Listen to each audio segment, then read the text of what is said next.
Well, thank you very much for inviting me. I'm delighted to do this. And as I said, really, I was really impressed with the whole organization and the way you do these Thursday evening. For me, it's Thursday afternoon events. I might begin with some comments about the documentary that you watched, the 22-minute documentary produced by Walden Woods, and since it's something that we have in common, that you've seen recently, I, like Zach, was impressed by how much they're able to cover in those 20 minutes. At the same time, there have to be things left out, and maybe not only simplified but oversimplified a little bit in that 20 minutes. So this is, related to the way in which I have learned to see Thoreau, or I'll call him Thoreau sometimes, which is the way the family pronounced the name, but it doesn't really matter. We know who we're talking about.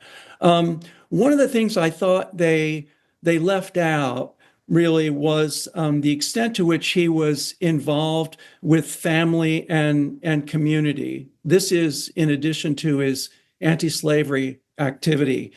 So as they did mention, he was a surveyor, but he also served on the Lyceum board. So they had a Lyceum was something very much like what you do here, where they bring in speakers in sometimes naturalists or theologians or anybody who's done interesting work. And this was really available to the community. And Thoreau helped to organize that and to write to speakers and that sort of thing. When you read Walden, not only as the writings of a great mind, but as somebody who's invested in his community, you realize it's actually a pretty social book. That is, it's peppered with interactions with visitors to the pond, observations of them, talking to them, woods workers, people who work as wood choppers and others, in the forest, which actually I shouldn't call it a forest. Concord was quite a bit less forested than it is now. After all, the forest was used to heat homes. So if you ever go to Concord, it's a very leafy, beautiful place. But it was about only 20% forested when Thoreau lived there. And Walden Woods was a kind of what would you call it? Not exactly a waste area, but it was a place where people who were marginalized in the community might go, much as homeless people do now, and camp where they could. There was a community of mostly freed, enslaved people in the sort of prior to Thoreau's day, who lived there after the Revolutionary War. So it wasn't a thick forest the way it has become. And that puts a little different perspective on it. Anyway, a lot of people would sort of pass through there. And so he had interactions with hunters, people who were wandering around lost in the dark. And it's just an important dimension to who he was and how he wrote. He also hosted about 30 people the summer after he lived there for a celebration of what was West Indian Emancipation Day in August. And this was something he also organized. So I'm just trying to complicate this picture of him as a hermit who withdrew from society. In fact, it was always going to be a temporary time away. And every day, he would walk back and forth to the village. And this is something that's also represented in Walden. He's always in transition from one place to another as much as he is sitting by his door and, soaking up the moment and observing the life around him closely.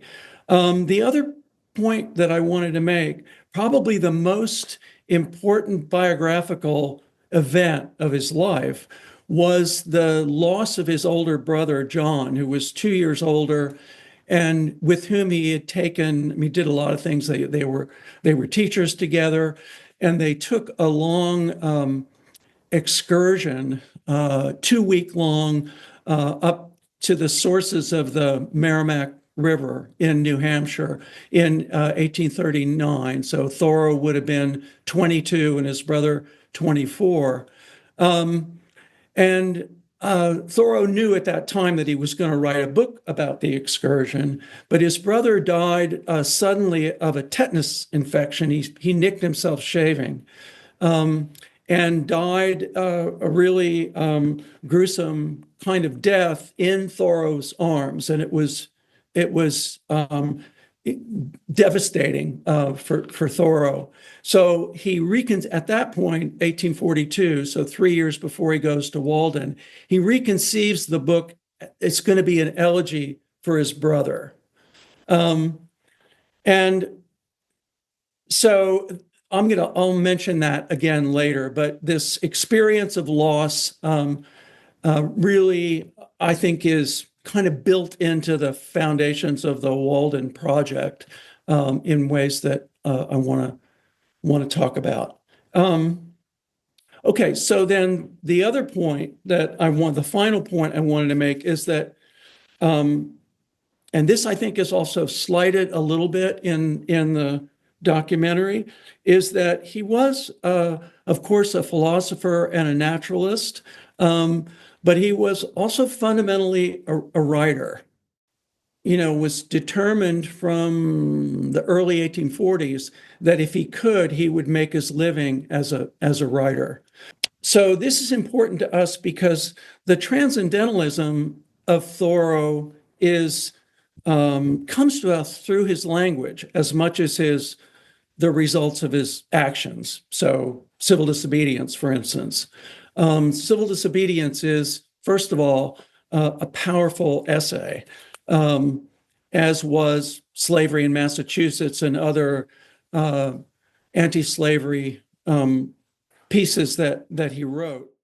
What I'm trying to say is that his writing and his philosophy of life, which is what we're mostly talking about, and his actions are all interconnected. And I'm a little biased in this respect in that I approach his work as a literary studies person. But so what I'm calling his worldly transcendentalism, which is a phrase I stole from David Robinson, a great scholar who lives just up the road here, who's written actually a lot about the history of Unitarian Universalism. But so Thoreau makes this worldly transcendentalism through his language. And now I want to talk a little bit about, in relation to this, about his idea of reading as well as writing. And I sent some passages. Emerson, you may know, in The American Scholar, talks about how reading books can be a good thing and a bad thing. Books are well used, he says, and among the best things, but if they're abused, it's a bad thing. And it's a bad thing because, he says, books are for nothing but to inspire. They're not something that to venerate as a document. There's something to engage in. And Thoreau really took this seriously. So he writes in a way that's provocative often, and often very kind of multi-layered, because he's trying to engage his reader and provoke his reader. So when he says, this is something else I'll turn to in a minute, when he says, nobody ever I'm 30 years old and nobody older has ever told me anything that's, that turns out to have been worth it.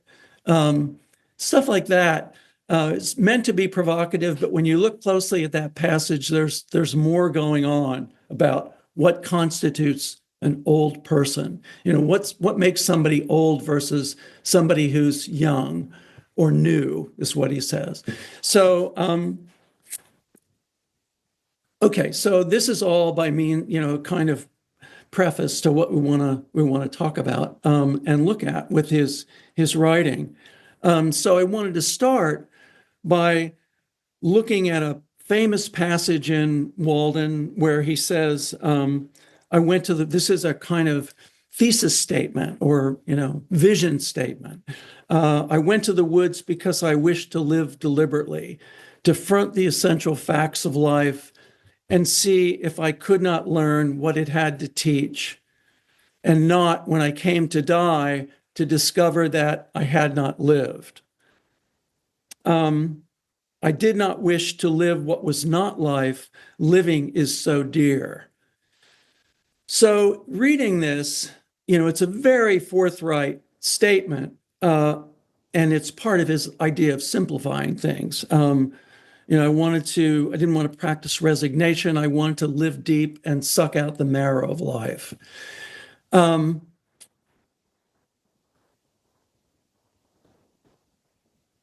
When I read this, I think of the first sentence that he wrote in his journal when he went to Walden. He took 2 notebooks with him. He seems to have expected that he might be able to make this into an essay or a book. So he took 2 journal notebooks. One was a sort of dated regular journal.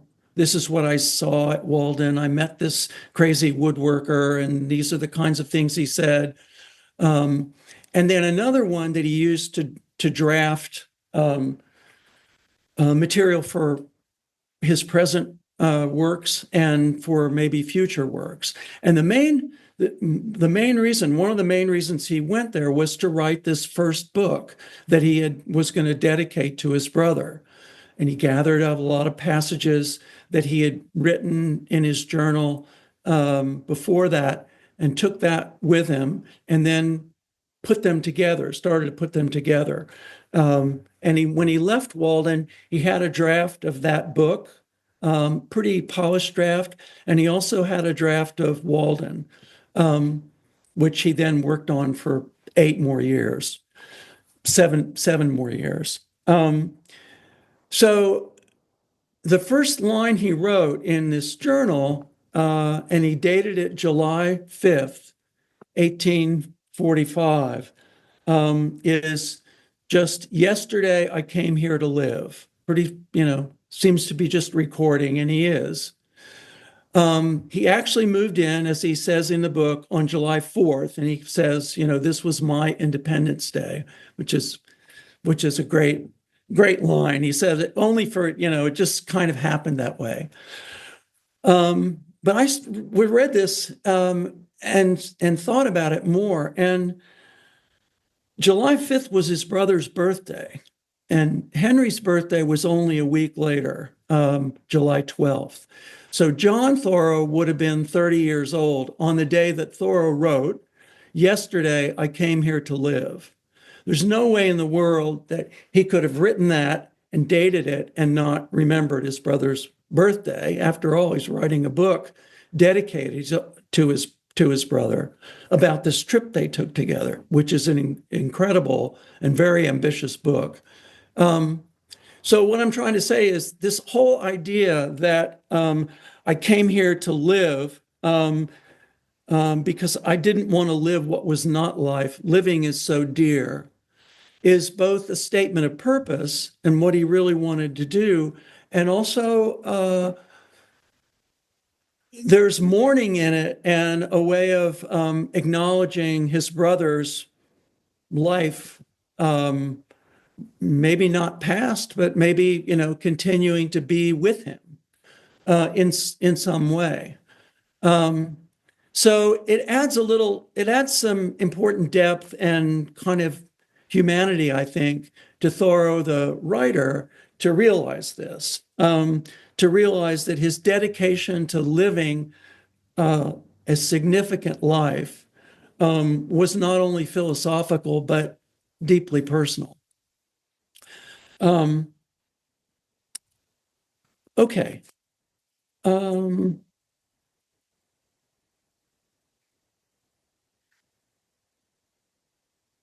I'm looking through these passages. So I guess the next one, they're all worth reading and thinking about.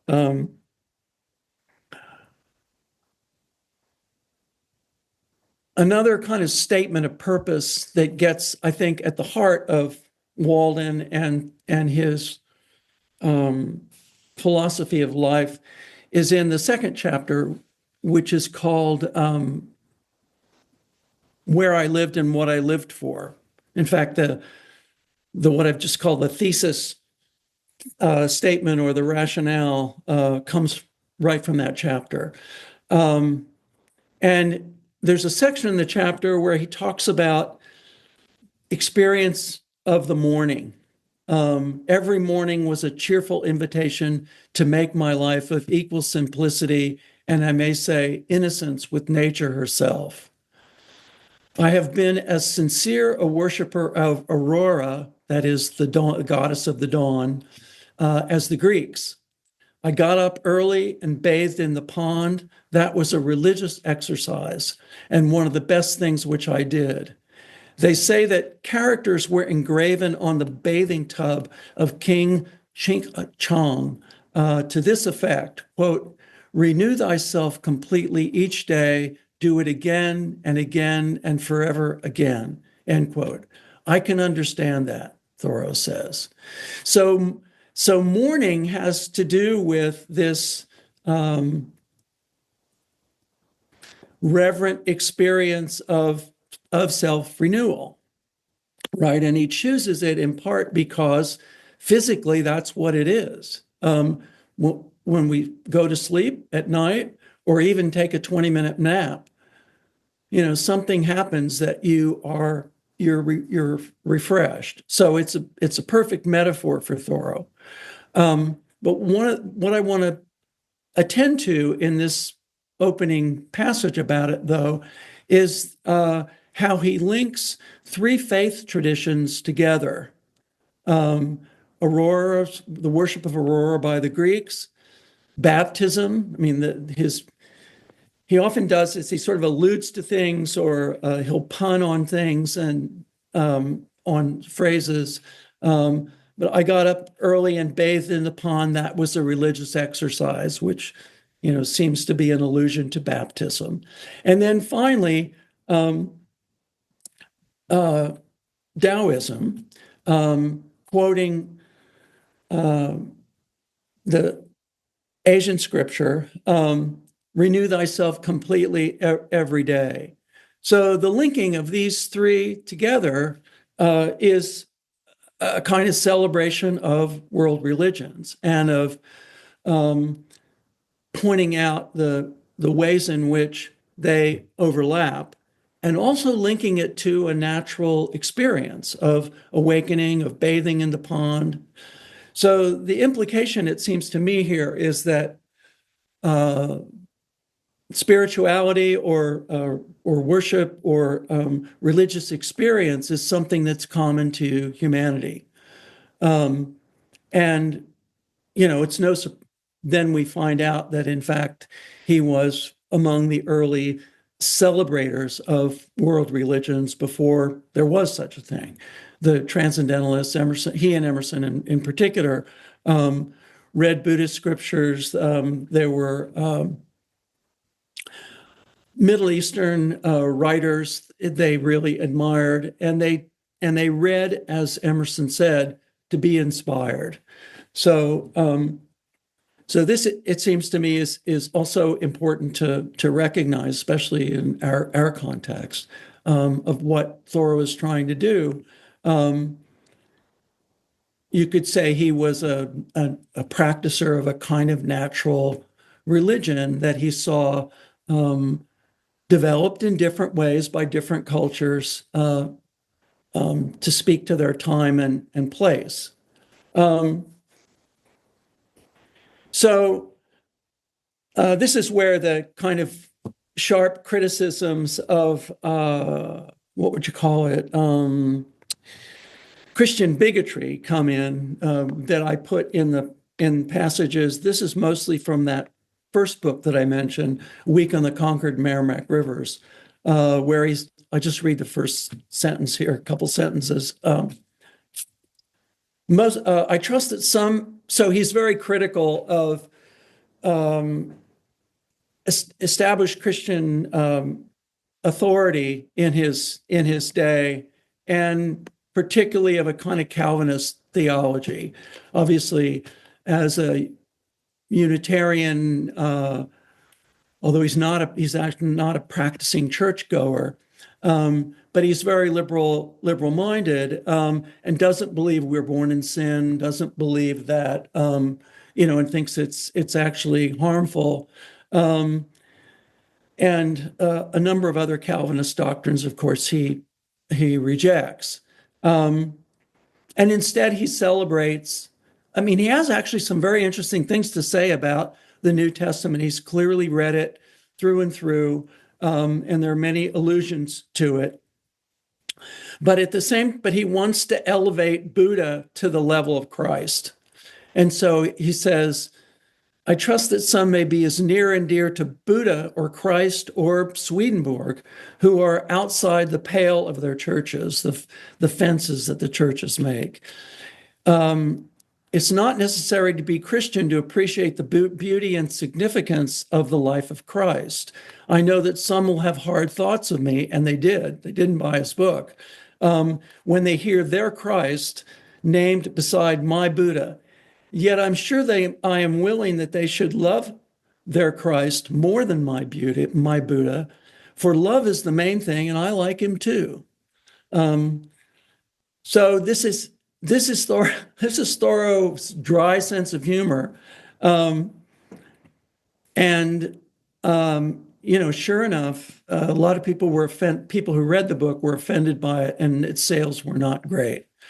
But it's a good example of both his sense of humor, but also this idea that it doesn't make any sense to pit one religious view or tradition against another. So this is an important point at all as well. So this turns us to the question of, or to the way in which I think, it seems to me, he wants to make a life of faith practical and efficacious in the world. This is the worldly transcendentalism part. And for this, as a kind of touchstone, we can continue with the section in Walden called Where I Lived and What I Lived For, where he's talking about the morning. It's amazing what he can do with this metaphor of the experience of morning and waking up early and being fully awake, which is, of course, a metaphor for both physically being awake, but also philosophically and morally. So he goes on to say here in this other passage. So you've seen these, I hope. I'm not telling you, or can you see them now, Zach? Yes. So the passages, everyone has, they were emailed to folks, and then also in the chat there's a link to a Google Doc. So if you want to click in the chat, the passages will come right up. Okay. So this one, and again, I could read the whole thing, of course, but I won't. But it's important for this idea of in what way is this philosophy of life practical for living? So he begins, the morning, which is the most memorable season of the day, is the awakening hour. Then there is least somnolence in us, we're least sleepiness. And for an hour at least, some part of us awakes which slumbers all the rest of the night. Little is to be expected of that day, if it can be called a day, to which we are not awakened by our genius, but by the mechanical nudgings of some servitor, like an alarm clock. Are not awakened by our own newly acquired force and aspirations from within, accompanied by the undulations of celestial music instead of factory bells or alarm clocks. Awakening, as he says, to a higher life than we fell asleep from. And so that the darkness bear its fruit and prove itself to be good no less than the light. The man who does not believe that each day contains an earlier, more sacred and auroral hour than he has yet profaned has despaired of life and is pursuing a descending and darkening way. So this is provocative, I think, this kind of talk. And I want to bring this to his so-called critique of old people, because I think it's really worth it, worth applying it and seeing what happens. Apologies again if I seem to be reading too much. It's kind of baked into my profession. But I think it pays off because you can go back to these texts, and it's better than keeping your own notes. In a way, you're kind of reminded of, and again, you're provoked and engaged by the writing. So this is one of those passages. This is from Economy, the first chapter of Walden, where he's dissing what he calls old people. That it's almost more successful than he wanted it to be, because it gets him pigeonholed as this smart-ass 28-year-old jerk who, when I first read it, everybody around me was saying, don't trust anybody over 30. And I said, yeah, that guy's right, But if you pay attention to what he says, he's saying more than that. So here's the passage. No way of thinking or doing, however ancient, can be trusted without proof. What everybody echoes or in silence passes by as true today may turn out to be falsehood tomorrow. What old people say you cannot do, you try and find you can. Old deeds for old people and new deeds for new. Old people did not know enough once, perchance, to fetch fresh fuel to keep the fire going. But new people put a little dry wood under a pot and are whirled around the globe with the speed of birds in a way to kill old people, as the phrase is. So let me stop there. This is a kind of literary allusion to steam power, right? You put a little dry wood under a pot and it creates steam power, and you have steamboats that whirl around the globe. So what he's calling new people here are people, whatever age. It's not about chronology. It's about creativity and inventiveness.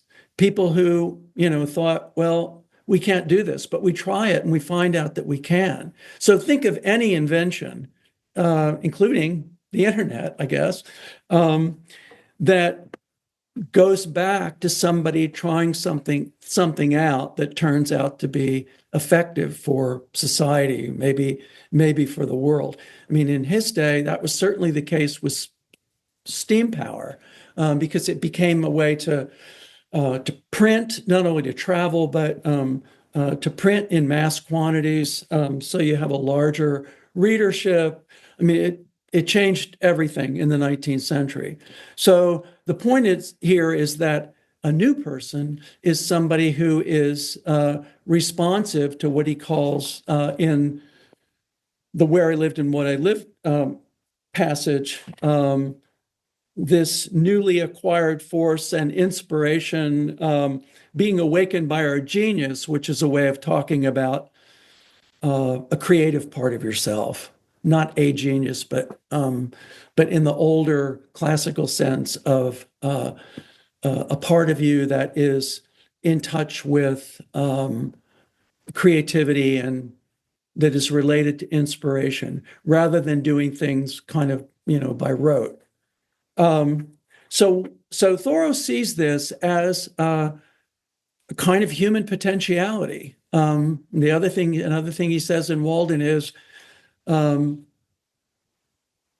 capacities of humans have never been tested. And that's a way of saying, we can, if we stretch ourselves and we experiment with ways of thinking or doing, who knows what can be accomplished for not just for the individual person, but for the society as a whole. So he goes on to say, just to bring this point back to the passage, it turns out that age is no better, hardly so well qualified as an instructor as youth, for it has not profited so much as it has lost. Practically, the old have no very important advice to give the young, their own experience, because their own experience has been so partial and their lives have been such miserable failures for private reasons, as they must believe. And it may be that they have some faith left which belies that experience, and they are only less young than they were. I have lived some 30 years on this planet and have yet to hear the first syllable of valuable or even earnest advice from my seniors. They have told me nothing and probably cannot tell me anything to the purpose. Here is life, an experiment to a great extent untried by me, but it does not avail me that they have tried it. So just a couple things about this. I love this notion now that I'm 75 years old, that their own lives have been such miserable failures as they must believe for private reasons. And it seems to me what he's getting at here is that if you focus on the mistakes you've made in your life, if you're sort of burdened and weighed down by the sense that, oh man, I was going to accomplish this, but I never did it. If you're weighed down by your failures, you're not going to be very good at giving advice to other people, especially younger people. So when he says, they for private reasons they must believe that they've failed, it seems to me the idea is that they've never stopped being as young as they ever were. They just need to, or one becomes old in the sense of worn out by not holding on to and renewing oneself by trying to keep this creative spark alive. And this affects the way in which you conduct your life. So I hope I don't seem too preachy here, but it seems to me that that's what he's going for. And the fact that he has left this and many other such passages in writing makes them an incredible resource, really.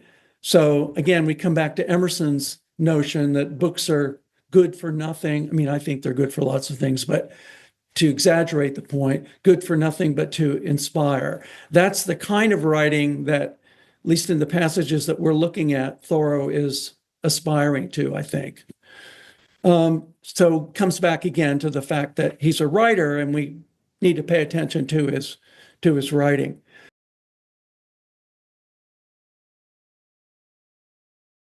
Well, writing, yes. So the sort of technique he developed and did it daily.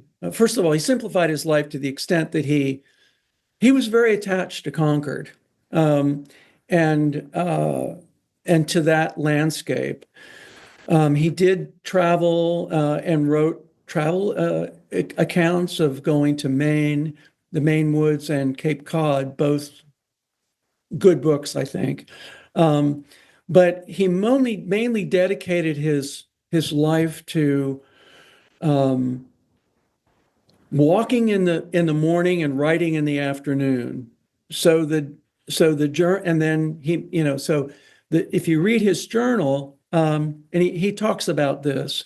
And it was a way of not only maintaining an awareness of the nature around him, and there are also social issues that he writes about, particularly relating to anti-slavery and the Fugitive Slave Act. But the way he writes is, and again, this has to do, I think, with mining a method for creative thinking.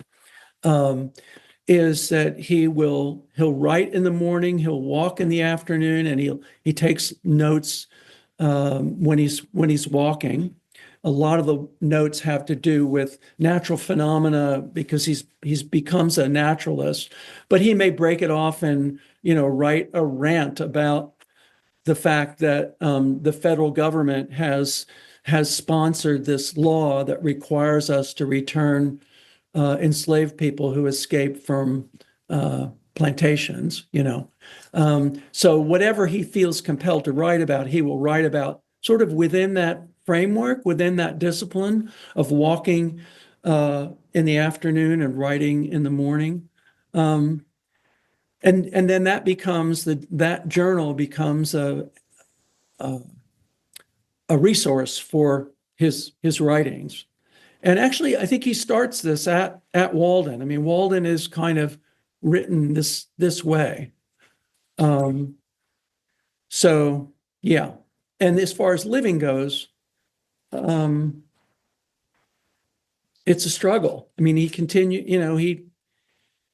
like all of us, he struggles with one thing and another, but he's determined to sort of stay alert and focused. And the writing every day, and he's also doing lecture engagements, enables him to do this.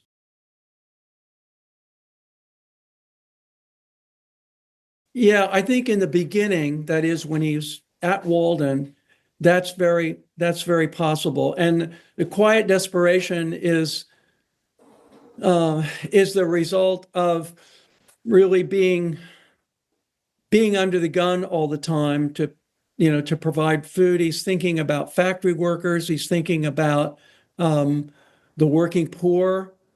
And it's interesting that you should ask me this question because I'm writing this book and I've been spending a lot of time in the early journal.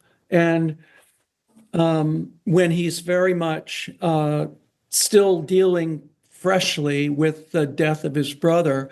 And there's a passage which surprised me. It's actually a 50-line poem that he writes about the lives of the Irish railroad workers who are working poor, who who do have a capacity for these creative moments, but they're so weighed down by the burden of having to scrape for a living that they don't have the leisure, they don't have the space to pay attention to that. And in this poem, the loss of the elder brother comes up twice. So what I'm saying is, I think in those years, it really was. They were connected. And it's a kind of sympathy that is for people who have life, but they aren't able to do anything spiritually satisfying with it because they're oppressed by their social condition and by their poverty. Yeah, so I think that's very true.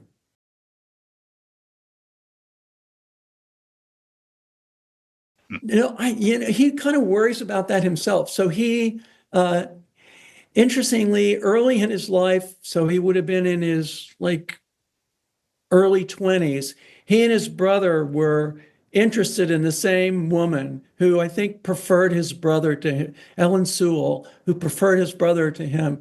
And then later on, a woman actually proposed to him in the late 40s. And he said, I said it no as definitely as I could pronounce, the words. He had friends who were women. He really admired, well, he kind of idolized Emerson's second wife, but also Emerson's aunt, who was a fierce intellect, Mary Moody Emerson. But I don't want to get off on things. But he had close friends he wrote to, and mostly they were men. Yeah, and he says he thinks of his writing as his progeny in a couple of passages, um, and kind of makes peace with himself for not having any romantic attachments.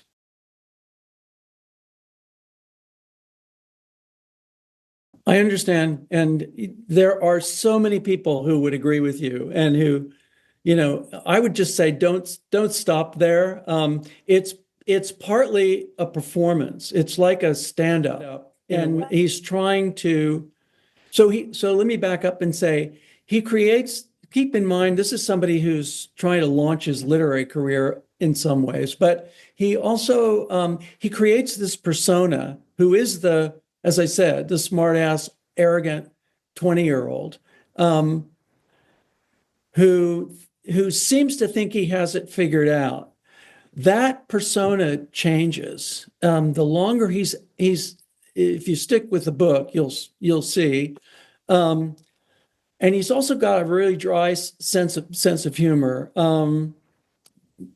But and it's important to kind of pay attention to that. But I completely understand what you're saying, and I could make you a list of people, including famous writers, who said, and often women writers who say, "I can't tell you how much I dislike this book," and frankly, I never finished it. I couldn't stand it because they couldn't get through the first chapter. But what I'm trying to point out is that it's a literary performance, and beneath it, I mean, what I think is at the core of this is, what does it mean to make this distinction between old people and new people? What are old people in this passage? And it seems to me that it points to this creativity that what would you say, that in the process of living and surviving, they've lost touch with. And creativity for Thoreau is a spiritual quality. It's not easy, but it's common to, and not that I've whipped it, to be beat down by life. And the people who are trying to say things to him, not so much wise things as to tell him what to do and what not to do. And, oh, you can't live by yourself at the pond. It's a long walk. It's wasteland out there. What do you think you're doing? That sort of thing. He makes it into a general statement that I'm trying to live life, and I'm trying to do it the best I can. I'm trying to experiment with things. So don't tell me what will work and what won't work. I mean, that's kind of behind it. And you may be encouraged to be telling me what to do because you've lost faith in your own ability to do new things, to try new things, to think, outside the box. I think that's really at the heart of it. And they really valued, he and Emerson and the others, what they called wisdom literature. So they tried to figure out, what makes a wise thought? Where is wisdom, and how can I be in touch with it and experience it? So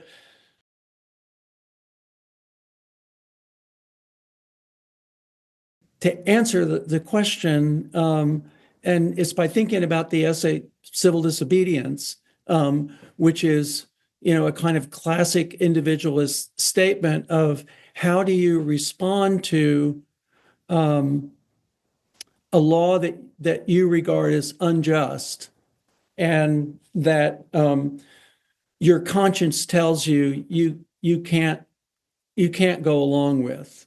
There will always be unjust laws, he says, but we have to decide, which ones we're content to obey and which ones we can't. And we have to stand up for those that we can't. So I think he would have, I'm sure he would have a lot of sympathy given the tragedy that continues day after day, that the pro-Palestinian I know this is a bit controversial, but I'm sure because he valued human life, and I think would be very much, he would take a strong stance, is what I'm trying to say, because that's really the heart of his stance toward abolition and slavery in his own time, at a time when it was really a minority position. So, and I hope this will get to your question a bit. And this is where the individualism resides. I think the individual versus society dichotomy gets overplayed a bit. But what he says I want to read this passage, which is among those that you have, from Civil Disobedience. Action from principle, the perception and the performance of right changes things and relations. It is essentially revolutionary and does not consist wholly with anything which was. It not only divides states and churches, it divides families, it divides the individual, separating the diabolical in him from the divine. So this action from principle, the perception and performance of right, is similar, really, I think, ultimately identical with a kind of creativity, spiritual inspiration, which he identifies with the conscience, in moral terms, with the conscience that we've been talking about today. If you see that something is wrong and you are moved to act against it,